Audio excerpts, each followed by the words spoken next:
अस्सलाम वालेकुम दोस्तों, ये कबूतर को मोर लगी है राजा गजनफर की और खोखरा ये ऊपर कबूतर के निशान भी पड़ा हुआ है।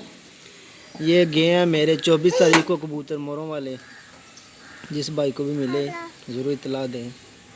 मेरा नंबर लिख लें 0345 54 54 235। कबूतर है, इनको ब्लैक कलर लगा हुआ है बाईं तरफ, इस तरह का कबूतर को लगा हुआ है और मादियों को मदम लगा हुआ है,